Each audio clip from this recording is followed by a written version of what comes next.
नमस्कार दोस्तों, स्वागत है आप सभी का आपके अपने YouTube channel the final touch पे।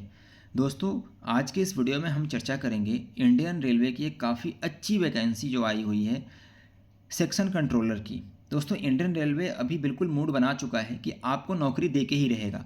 आप देखिए, पिछले कुछ महीनों से लगातार वैकेंसीज आ रही हैं और आप लोग लगातार एग्ज़ाम देते आ रहे होंगे। तो दोस्तों, उसी सीरीज में सेक्शन कंट्रोलर की ये वैकेंसी आई है जो कि अच्छी वैकेंसी है।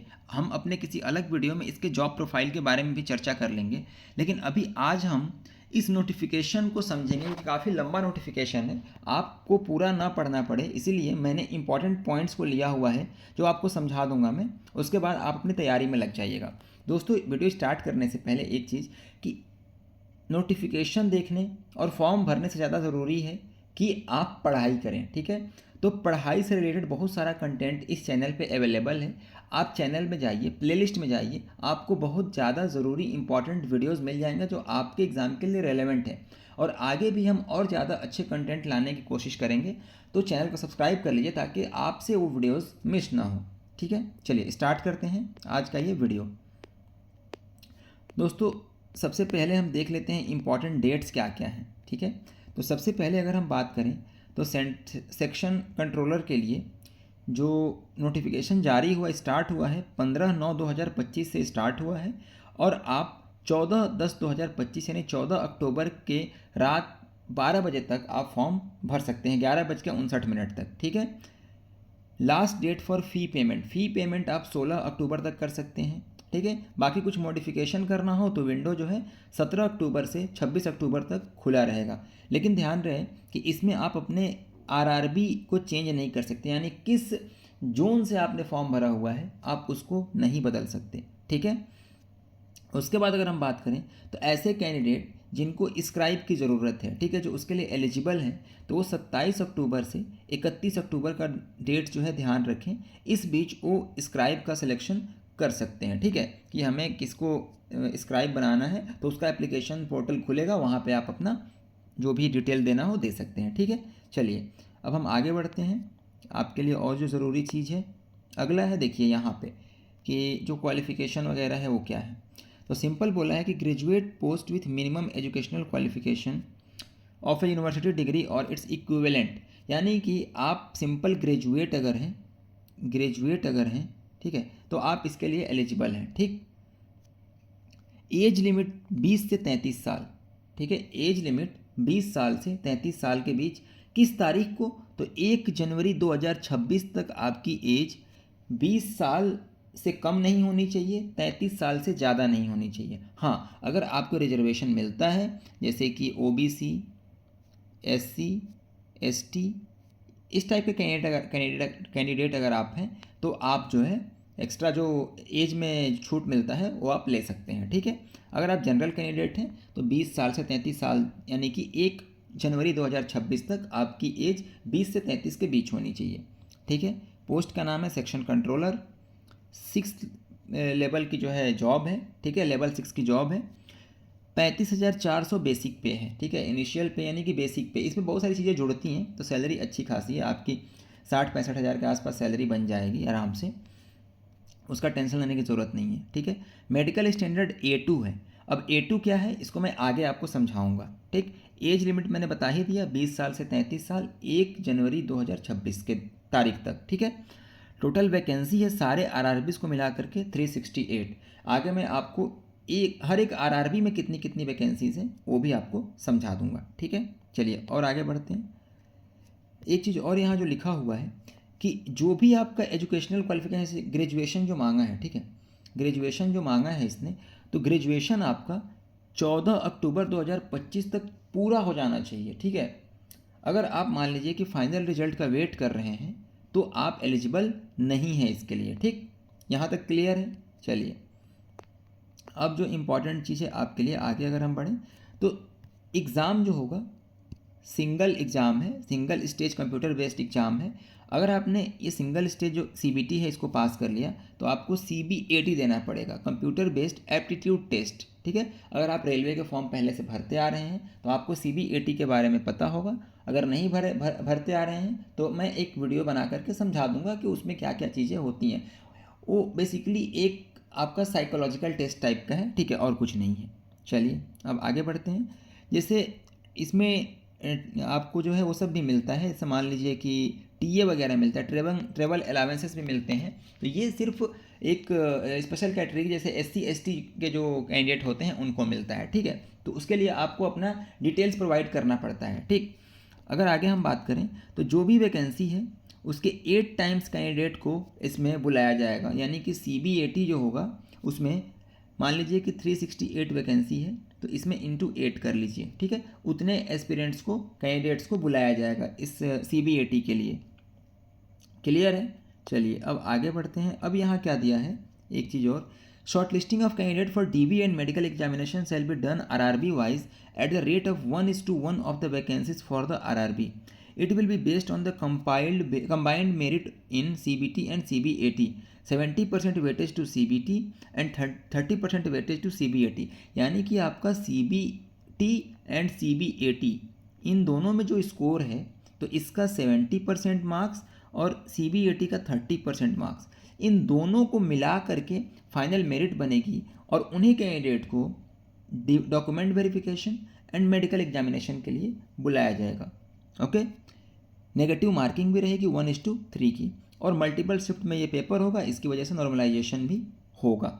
ओके, चलिए बाकी चीज़ें आपको पता है आगे, और मैंने बता ही दिया है कि लास्ट डेट से पहले पहले आपका जो एजुकेशनल क्वालिफिकेशन है वो पूरी हो जानी चाहिए, ठीक है। यहाँ तक क्लियर है। ये LTA के बारे में ये जो आपका ट्रेवल अलावेंसेस मिलेगा उसके बारे में मैंने बता ही दिया है कि SC और ST कैंडिडेट को ही मिलेगा, लेकिन उसके लिए आपको ऑनलाइन फॉर्म भरते टाइम ही आपको बताना पड़ेगा, ठीक है। बाकी यहाँ पे जैसे हेल्पलाइन नंबर ये है, आप इसको नोट डाउन कर सकते हैं। अगर कोई भी प्रॉब्लम आती है तो आप यहाँ पर बात कर सकते हैं, ठीक है। वैकेंसीज़ जो है यहाँ पर देखिए, हाँ अब मेडिकल स्टैंडर्ड की अगर हम बात करें तो जो A2 मेडिकल स्टैंडर्ड है वो क्या है, तो सिंपल अगर हम बात करें तो डिस्टेंट विज़न 6/9 का होना चाहिए विदाउट ग्लासेस नहीं होने चाहिए, ठीक है। विदाउट ग्लासेस के 6/9 होना चाहिए। ओके, और नियर विजन का आप यहाँ पे देख सकते हैं। ओके, एक इम्पॉर्टेंट चीज़ ये है कि अगर आपने लेसिक सर्जरी कराया हुआ है, ठीक है, कोई भी लेसिक सर्जरी आपने अगर रिफ्रैक्टरी एरर को सही कराने के लिए कराया है तो आप एलिजिबल नहीं हो। ओके, तो ये चीज़ ध्यान रखना, अगर आपने लेसिक सर्जरी कराया हुआ है तो आप इस वैकेंसी के लिए एलिजिबल नहीं हो। अगर हम यहाँ बात करें तो जो 7 CPC लेवल 6 के लिए जो डेट ऑफ बर्थ है वह 20 साल से 33 साल है, लेकिन ये अगर आप URN EWS कैंडिडेट हैं तो आप पे ये एप्लीकेबल है, ठीक है।